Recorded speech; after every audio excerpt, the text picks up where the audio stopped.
Everybody needs to make a statement in OTAs. Two guys in particular are, but who's next today on Locked On Chiefs? From the land of the free and the home of the Chiefs, this is the Locked On Chiefs podcast. Welcome back, everybody. Thanks for making us your first listen here on the Locked On Podcast Network, your team every single day. We are here for you every day on Locked On Chiefs. Thanks for being with us and subscribing and doing all those things that you do. Get on the text line at 816-357-8781 because we are here for you every single day. And you everydayers, we know you know, so we want to thank you for being here. Today, we have a good time coming with editor-in-chief of Chiefs Digest, Matt Derrick, our man on the ground. The beat pool is humming right about now. A lot of stuff going on. He's going to give us his insight. I'm Ryan Tracy, the founder of Rogue Analytics and Performance Consulting, as well as NFL33.com and RGRFootball.com. Now, we have to go through the wild cards. Those are coming up later. Who to watch this week in a little bit. But we got our first taste, Matt. And you guys in the beat pool are not available every day. You only get a limited exposure. And I thought you did a great write-up last week about who stood out to you. But I'm going to pump you for information now. Who didn't you write up? Who are the guys that maybe made a little bit of splash or flash here that you didn't tell us about yet? I want the goods. Yeah, it might be kind of hard because, I mean, hey, you get 2,300 word notebook, Ryan. I mean, you're going to try and hit on everything that you can. So I might even start with a name that I mentioned, but I think you got to keep an eye on, especially at that wide receiver group, which is deep. There's going to be a lot of competition there. But Taekwond Thornton, he was a player that I was particularly interested in seeing because he has got a tremendous amount of speed.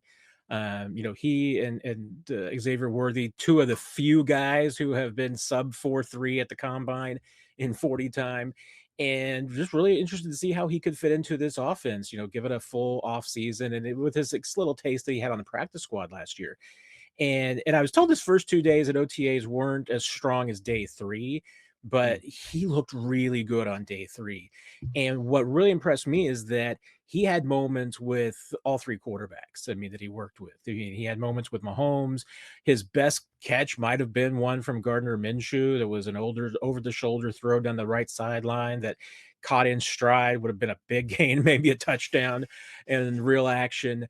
He had a really nice catch on the throw from Bailey Zappi too. So, he's making some marks there. And now you're right. We only get to see 1 out of 3 OTA practices. So that's why I really look forward to minicamp when you get to see 3 days in a row and see if players have that consistency built in there. But and when you talk about guys that we probably were under the radar, at least that, didn't get talked about as much, probably more on the defensive side. Trent McDuffie got a lot of attention because he had an interception. We talked a little bit about the fact that Christian Fulton wasn't out there for the team periods. So he was out there for individual drills. Andy Reid did a masterful job at avoiding too much talk on injuries. So we didn't really get a full amount of that. But, if you're looking at just how this group is shaping up right now, there's not a whole lot of changes. With the addition of Fulton into that secondary, McDuffie is going to be there. I would expect at this point that right now Christian Fulton is going to be the number 2 corner. When he's healthy, we'll just see how that kind of works out. Jalen Watson, number 3. And then I think that, there's going to be a fight, as far as, those last 2 spots, because there's a lot of candidates for it. And I might just put a bow on the receiver group too, because, we're kind of penciling in JuJu Smith-Schuster as maybe the 5th receiver. And I would probably put him at, anywhere between 60 to 80%. I don't think it's a slam dunk that he makes this roster. There's always a chance that he couldn't. And I think the Chiefs will keep 6. But when it comes down to that 6, if they do keep JuJu, it's definitely going to come down to special teams. So, Nico Remigio, Taekwond Thornton, Jason Brownlee, Justin Ross, who was not out there for practice on Thursday, didn't get to see him. Those are the names that you're probably looking at right now. There's others that are out there, maybe Jimmy Holiday, who was a tryout guy, has parlayed himself. He's one of the rising guys from the deep that might, end up being that challenge. But right now, that 6-spot receiver would probably be one of those 4 guys. Well, and I have to clarify for those that are listening, when you say top 4, it is the 3 starters and Jalen Royals that you're speaking about, right? With JuJu and Absolutely. 5. Yep. I noticed that we have not said Sky Moore's name. Yeah, and it's probably that's me just leaving things off a little bit. I mean, the Chiefs are going to throw Sky in there, and Sky, to his credit, had a really good day on Thursday. And yeah, I mean, and Jalen Royals might end up technically being the five at first, maybe, especially if JuJu makes the team. I think JuJu would be your fourth. Doesn't mean that JuJu, but here's the thing. I mean, that's the kind of crazy thing is that JuJu, I think if he makes the team, would be your fourth receiver, but I don't think he's a slam dunk to make the roster. Like Jalen Rose is 100% making the roster as long as he's healthy. So it's just the difference between a veteran and a rookie and how they kind of fit in. But like I said, I don't think it's a guarantee that JuJu makes the roster. I mean, one of these other guys could push him, and I should throw Sky in there because he's in that conversation. But again, I think that Sky has to do more to make this roster than maybe some of the other guys do. I feel a little bit vindicated because I named Thornton as a guy to watch back the week after the Super Bowl because I don't think there was enough time to adjust. And maybe I'm just like looking through rose-colored glasses. But I come back to what he was able to do as a rookie with a quarterback that I don't think belonged in the league, to tell you the truth. And yet he was able to do some things. It has been very, very quiet for him since then. And so the resurgence and what I think is a little bit freer offense here might actually play up to some of his strengths. What do you need to see from Thornton in particular in week 2 to feel good about it? They'll be on the field tomorrow, right? Yeah, when we see him on Wednesday, I need to see consistency. I mean, that's the thing that you have to prove this time of year. I mean, more than anything else. You can have standout days. You can have flashes where you look like you belong and have really good moments. But the guys who make the team, make the 53, they do it because they make those plays every single day, not just 1 out of 3 or 1 out of 2 days. I mean, they do it because they're doing it a 10 out of 10. So that's what you need to see more of. And that's, why some of these guys are penciled in as definite, pieces. I mean, Jalen Royals is going to make this team, not only as a rookie draft pick, but, he's been every practice that I've seen him in so far, and going back to rookie minicamp, he's made plays and made moments. So, is JuJu at that point in his career anymore? No. I mean, that's why he ends up more in the 60, 80, 80% kind of category for me. If there's somebody like a Taekwond Thornton that comes along and is making plays every single practice, you got to find a place for that guy. And Taekwond may fit into the equation as a returner. The one thing that Nico Remigio really has going for him right now, and Sky Moore too, those are the only two guys that have experience returning punts. So unless if and when the Chiefs add somebody else to the conversation as a punt returner, those two guys have an edge up on everybody else. Gotcha. I'll have to see some of that. And there are a number of other guys that I want to see. One of them in particular is a guy named Fabian on the defensive line. Who else do we have to watch? That's next. The NBA playoffs are in full swing, and every night delivers highlight-worthy performances, major momentum swifts, and those can't-miss moments that you need to see. Whether it's the game-winning shot or breakout player, there's never been a better time to get into the action. FanDuel makes it easy to stay in the game before tip-off and live, any way that you want, with player props, performance trends, and same-game parlays. Fans have even more ways to play smart and win big. Even if your team is out of the playoffs like mine is, you can still get in the action and enjoy these games any way that you want, from who's heating up to who's going to be in that same game parlay that you're looking for. Any combine of props that you want live are available for you, and you could even win big. If you're new to FanDuel, it's the perfect time to sign up right now. Head to FanDuel.com and place your first $5 bet. If it wins, you get $200 in bonus bets. Make every moment more with FanDuel, the official sportsbook betting partner of the NBA. So with Matt's eyes on the ground, you can find it at ChiefsDigest.com for his takes. You can see Chiefs Digest here on the YouTube platform, as well as 41 of the mic. Don't miss any of those. Matt, you have as many things going as I do at this point, so it makes it hard to really narrow down your list. But I want to see two guys in particular, Fabian Love at number 1, because I feel like he had maybe the most upside of anybody on the practice squad last year, and I know what Joe Cullen sees in him. So I know this isn't the right place. This is not where he's going to make a lot of noise. But if you're looking at the defensive line in particular, what are you looking for? Who should you watch? Yeah, it's It's an interesting one because I'm with you. I like Fabian Lovett. I think there's a lot of potential there. And again, I mean, we're not going to really know the answers to some of these questions until the pads come on in late July and early August, because that's where defensive line makes their money. I will say this about, the defensive candidates and what we're able to see at practice on Thursday is that the Chiefs are absolutely trying to ramp up the snap count and the stamina of Omar Norman Lot. Right now, to me, he looks like he's positioned to be the number 2 guy and start next to Chris Jones. Just remember, most snaps he ever played in a college season was 301. That was 4 years ago when he was at Arizona State.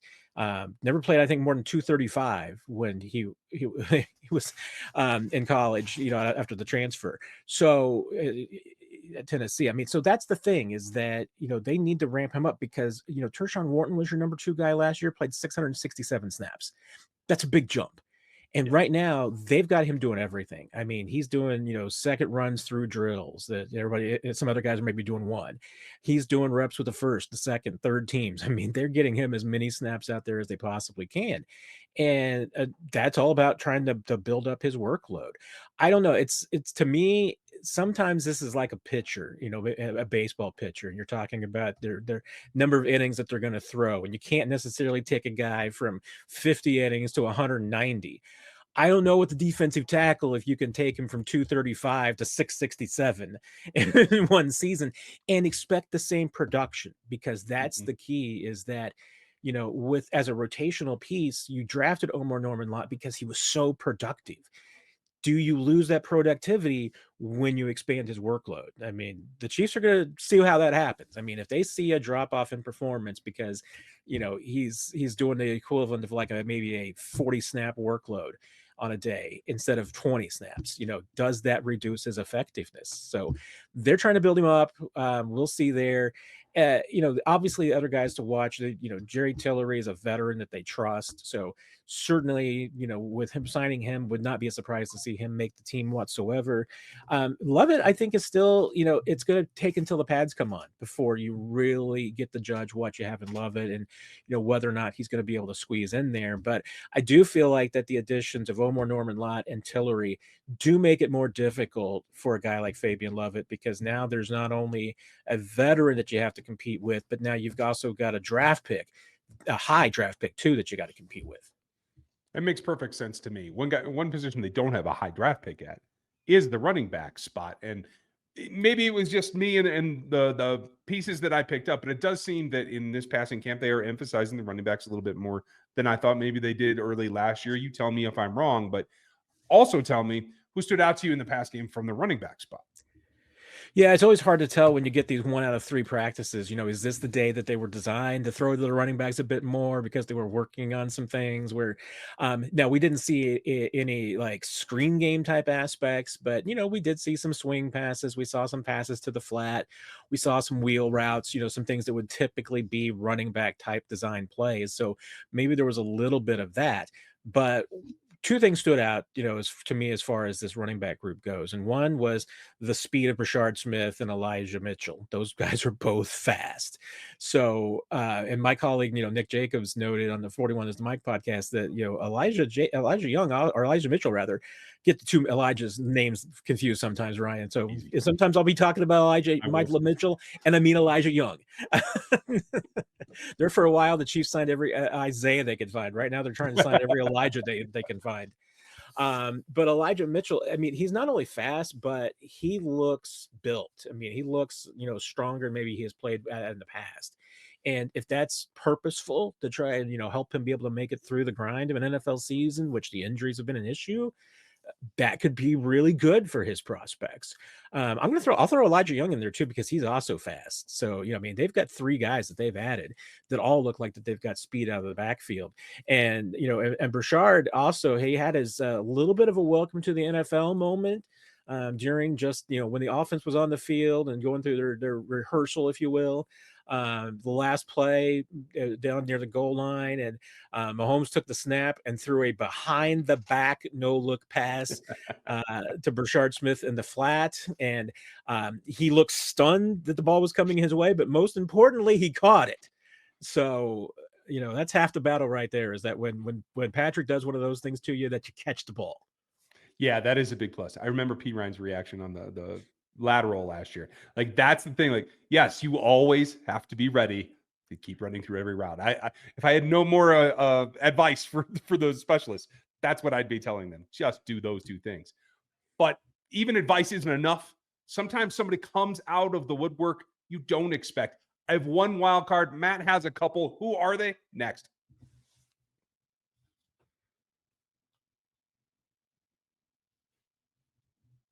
Make sure you like and sub, folks, especially for my tinfoil theories like we're about to get to here right now. I know all of OTAs, we get the hype train going, right? I'm not going to do that, but I have an anti-hype train theory here that I want to run past you, because I think it's criminal that there was one catch made by a tight end named Brenningstool, because I think he's destined for this 53. I'm convinced of it at this point. Are they hiding him already? There could be a little bit of that, but it actually goes back to your next question, about the running backs, and we talked about sometimes there's things specifically designed in practice for one position group or another. The other thing that the Chiefs did in that practice was they spent almost all day in 11 personnel. So there was only one tight end out there the vast majority of the time, if not it's every single snap. It seemed close to it. So that's one of the things that I feel like there may have been just some elements of themes to the practice on Thursday that we're not privy to. You can just kind of notice and pick up as you're watching it. And so even without Travis there, you're trying to get work for Noah Gray. Yeah, Brenningstool is in there. Robert Tonyan is also, part of that equation too. And you're trying to get, figure out what you've got in him. And that, to me, I mean, that's probably the battle there for the number 3 spot, because Jared Wiley, let's face it, is probably not going to be ready to begin the season. I wouldn't even be surprised if it's not, 4 to 8 weeks into the season before you see Jared Wiley. So if that's the case, you're really looking at who's going to be your number 3. I think it's between Brenningstool and Tonyan about that final spot. And I'm a big hype man on Brenningstool too. I really like what I've seen so far. And even his one catch that he had, I mean, he did it the right way. I mean, he used his body to shield himself between him and the defender. He went and got the ball with his hands, didn't wait to alligator arm it or for it to come into him. He does all the little right things correctly. And that's what you have to do. Those are difference makers. I know it seems minuscule, but does make an impact. Another guy that I like, and I'm concerned that no one but me is talking about him, and I am not at practice currently. So tell me if I should be concerned about Chris Rowland-Wallace and what his potential is on this roster this season, knowing that he played some good snaps for this team last year. Yeah, and I think the one thing that Chris Rowland-Wallace does have going for him is that right now he still looks like the guy from the cornerback group that they trust most in the slot behind Trent McDuffie. So, I'm still not entirely sure. And I don't even know Steve Spagnuolo and Dave Merritt know for sure what they're going to do at corner. And we've seen this before. I mean, we've seen this rodeo long enough to know that, just because when things look one way in OTAs doesn't mean it's going to be how they look in camp, because they try to rotate around to see what they think are the best rotations.